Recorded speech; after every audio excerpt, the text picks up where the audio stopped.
पिछली कक्षा में हम एक चर वाले रैखिक समीकरण यानी linear equation in one variable का अध्ययन कर चुके हैं। यह रहे उसके कुछ उदाहरण। इनमें एक ही चर है और इनकी अधिकतम घात 1 है, इसलिए इन्हें एक चर वाला रैखिक समीकरण कहा जाता है। आज हम एक कदम और बढ़ेंगे और दो चर वाले रैखिक समीकरण यानी linear equation in two variables और उसके सामान्य रूप यानी जनरल फॉर्म पर चर्चा करेंगे। चलिए हम इसे एक उदाहरण से समझने का प्रयास करते हैं। मीरा और शौर्य ने मिलकर 40 पौधे लगाए। क्या हम इसे एक समीकरण के रूप में लिख सकते हैं? जी हाँ, चलिए देखते हैं कैसे। हमें यह नहीं पता कि मीरा ने कितने पौधे लगाए और शौर्य ने कितने पौधे लगाए, लेकिन दोनों ने मिलकर 40 पौधे लगाए हैं। मान लीजिए कि मीरा ने x पौधे लगाए और शौर्य ने y पौधे लगाए। दोनों ने मिलकर कुल 40 पौधे लगाए, तो हमें मिला x धन y बराबर 40। यह बन गया एक समीकरण। अब एक और उदाहरण देख लेते हैं। बबलू के गणित के अंक राजू के गणित के अंक के 2 गुने हैं। अब फिर से मान लीजिए बबलू के गणित के अंक m हैं और राजू के गणित के अंक n हैं। यहां हम m और n की जगह कोई भी अक्षर ले सकते हैं। दिया गया है कि बबलू के गणित के अंक राजू के गणित के अंक के 2 गुने हैं, तो इसे हम इस तरह दर्शा सकते हैं। इसे m ऋण 2n बराबर 0 भी लिख सकते हैं और हमें मिला एक और समीकरण। क्या आप बता सकते हैं यह दोनों समीकरण एक चर वाले रैखिक समीकरण से कैसे अलग हैं?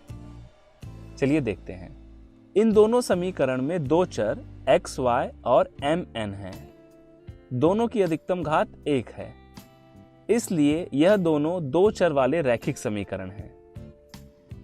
समीकरण x धन y बराबर 40 को हम x धन y ऋण 40 बराबर 0 भी लिख सकते हैं और इसी से आते हैं हम इनके सामान्य रूप पर। सामान्यतः हम इसे ax धन by धन c बराबर 0 के रूप में लिखते हैं और यहाँ x और y को चर यानी वेरिएबल कहते हैं। a x का गुणांक है और b y का गुणांक यानी कोएफिशिएंट, जिसे हम गुणक भी कह सकते हैं, और c अचर यानी कांस्टेंट है। दोस्तों, यहाँ पर एक बात ध्यान देने योग्य है कि a, b और c वास्तविक संख्याएं यानी रियल नंबर्स हैं और a और b दोनों एक साथ शून्य नहीं हो सकते। क्या आप बता सकते हैं ऐसा क्यों? यदि a और b दोनों एक साथ शून्य हुए तो दोनों चर शून्य हो जाएंगे और हमें केवल संख्या ही मिलेगी। क्या समीकरण x बराबर 4 एक दो चर वाला रैखिक समीकरण है? इसे हम x ऋण 4 बराबर 0 या x धन 0y ऋण 4 बराबर 0 भी लिख सकते हैं।